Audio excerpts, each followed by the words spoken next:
Hey everybody, Dutch Sense here. It is 12:36 a.m. Central Time on Monday, December 19th, 2016. And I'm doing this re-recording, and I'm going to save this on my YouTube video channel for future reference, what I'm about to show you. Okay, take a look at the screen here. What I've just turned on here is something called the microwave background imagery from the MIMIC TPW out of the University of Wisconsin. And this normally shows total precipitation or total precipitable water vapor in the different storm systems around the planet. And it's derived from microwave satellite imagery. And what you're going to see on the screen here is not a storm of any kind that we would normally think of storm forming wise, like precipitation and water. What this is a planetary disturbance of some kind of global shockwave of some kind of energy that is working along the same bandwidths that the satellite is detecting in. That the microwave background imagery at like 35 gigahertz or some large amount, very high up in the electromagnetic spectrum, observing this water vapor is detecting an energy return. This is not a glitch. This is not a computer error. We've seen this happen before, but on a much smaller scale.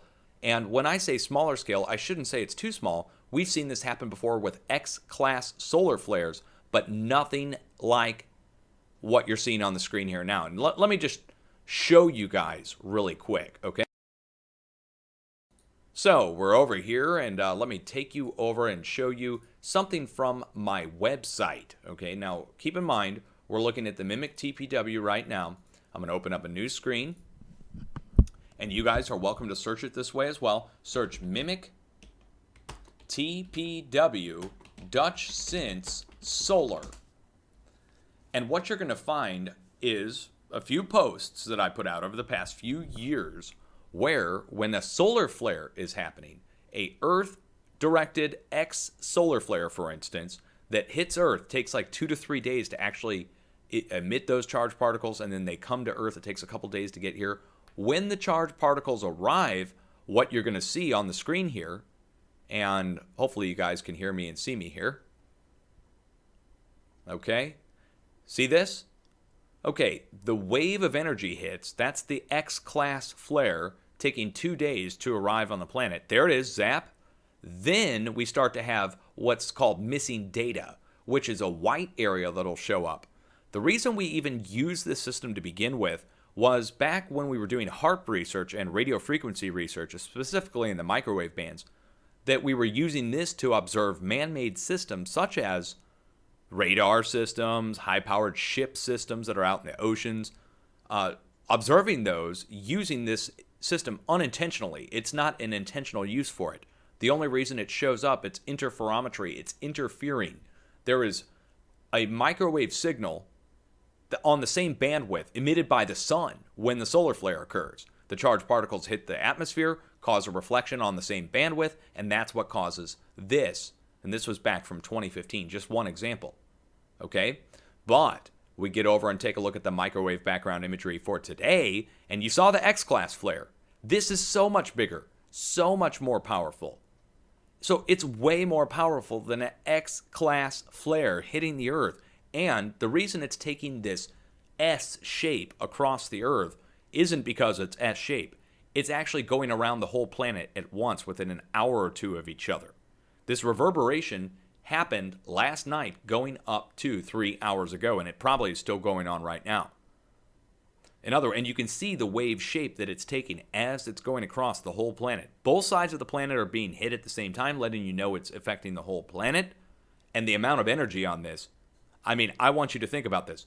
A wave of energy that's returning on the 35 gigahertz microwave background imagery, ultra high frequency, beyond ultra high frequency, and it's showing up across the whole planet all at once. The amount of energy associated with that. For instance, a NEXRAD radar putting out a powerful microwave signal at 2.7 gigahertz. Okay, microwave, not ultra high microwave, but microwave. From, let's say, one of the states in the United States, all right? One of those is putting out 750,000 watts of power, and it doesn't even show up as a blip on this thing. So we're talking about large amounts of energy that would take to perform this amount of interference on the NEXRAD or on the microwave background imagery that we're seeing here. And the NEXRAD example I just gave you is a perfect example because 750,000 watts is a tremendous amount of power radio frequency wise. It's enough to cover a whole state or two states region. So when you're talking about this getting excited to the level that it's being excited over such a vast area, the energy potential has to go somewhere. So the electricity associated with that, let me dumb it down for everybody. Even a kid can understand this. There's a lot of electricity associated with this wave as it's scuffing its feet across the carpet of the earth. Have you ever scuffed your feet across the carpet on a dry day and you store up electrons in your body and then you go touch the doorknob? Or if you want to play a joke on your spouse or your sister or brother or whatever, you go touch them on the ear and you zap them, right? With that little amount of scuffing across the carpet. Well, the same thing happens on a much more vast scale with the earth and charged particles. And as particles scuff their feet across the atmosphere or the upper ionosphere or the magnetosphere, that actually scrapes the electrons out and pulls them down to ground. And instead of shocking your hand on the doorknob, that electricity goes down to the core of the earth and shocks the core of the earth. And the energy potential on that is huge. Now, I don't want to get into conspiracy. I don't want to get into crazy talk. I don't want to talk about all the stuff that people have been talking about online recently. This is the biggest dang coincidence in the world, if it is a coincidence. And I'm not willing to discount coincidence. But look, guys, there's a giant wave hitting the earth right now, showing up on the microwave background imagery, and you really got to wonder, what is causing it? It's not a glitch. Is it a practical joke? You know what I mean? Did one of the people at Mimic watch one of, BP's videos, and you know what I mean? And they're like, oh, we'll make a joke, we'll put it on there, and they put it on there, and they're sitting there laughing right now. I hope scientists don't do that, but this is something that we have to watch. Okay, we have to watch out for what? Well, we have to watch out for the potential of a large earthquake. If, and this is an if, I have to be willing to discount this as some kind of thing that's not going to have an effect, but if it were to have an effect, look at the amount of energy associated with that. If that did have energy associated with it, the amount would be huge. The amount of microwave energy combined to total that. So if that, let me put it in perspective. Let's say there was a man-made system of some kind of new ultra harp. They don't have it, but let's just say they made it, and they made some new breakthrough in radio frequency. And it emitted a giant pulse that was equivalent to 20 trillion megawatts of radio frequency power. That would cook everything around it for miles, and that energy would go to ground. And I dare say it would probably cause an earthquake if it was a man-made system, just doing it over like a country or something. But this is over the whole planet. Will it have a reverberation effect of some kind? A resonance effect? Will it excite the core of the earth?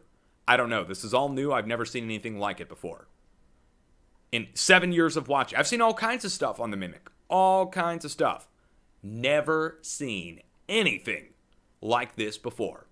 Spanning both sides of the planet. Boy. So, there we are. It is 12:45 a.m. Central Time on December 19th, 2016. I dare say we'll know in a week's time whether or not this thing has any effect. I mean, what's the turnaround time for that amount of energy to go down to the core of the earth? It might be instantaneous. Or it might also take a few days. But I'm not going to discount it as a glitch, and certainly we need to pay attention to see if it has some kind of energy discharge effect. Will it excite storms? Will it excite volcanoes? Will it cause earthquakes? Or will there be no effect at all? But certainly we can't discount it. We have to be open-minded in science and realize that there's certain coincidences that do happen. But in this case, I dare say, a global coincidence where all the sensors, everything is messing up? No. Plus, one other thing I'm noticing here as the wave is going across the planet, as it actually stops on those last frames, you'll actually see it form into a dual wave over the West Pacific. And that would make sense if it's real because it's two waves. and they're bunching up on top of each other. You see that? Like two sine waves. You guys ever use an oscilloscope and try to match or pair waves when you're repairing electronics or something? You got two electronics, you hook it up to the oscilloscope, you tune your oscilloscope, it brings the waves into alignment. Now this would be naturally speaking over the whole dang planet. One other thing I would like to point out also before I save this as a video. You see how the S shape is? I want you to imagine the space shuttle trajectory or the International Space Station trajectory over that very same area. And you know that the space station actually rotates around the Earth, right? Okay, and that's why it's shown in that S shape around the planet. Well, that's again, you got to imagine that this is going around all the planet at once. I wish there was a way I could get this overlaid on Earthquake 3D right now on the globe. Maybe there is, but I don't know any way to really match it, guys. But just look at it. I can guarantee you this. BP and the whole crew is going to have a field day with this, and I don't blame them. Because this one confirms kind of what they're saying. It's a global wave of some kind. Oh my God, I can't believe I'm the one who has to come out and say this. Because I was ripping on them so hard. Well, that'll teach me. That'll teach me, you know, okay, there I go. I learned my lesson. I will never mock or ridicule anything about anything anymore until I see proof of it. How about that? I probably should have held my tongue till December 26th, right? Oh, dude, what did I just... Okay, if it's going to hit in the next week, if any kind of earthquake was going to hit in the next week, it would be hitting by December 26th. Oh, my God. Okay, all right. We're going to end it there. I'm going to save this as a video. Get this out. Get the warning out, I suppose. Let people know it's going down. You can stand by it. It's not a glitch. It's not a computer malfunction. Maybe somebody's playing a joke on us at Mimic. That's the only thing I could think. Maybe somebody's got wind of that whole conspiracy online about the galactic wave and decided to have some fun. But other than that, I would dare say it's real. Unless somebody's messing around and putting this on the feed, it's real. And if it's real,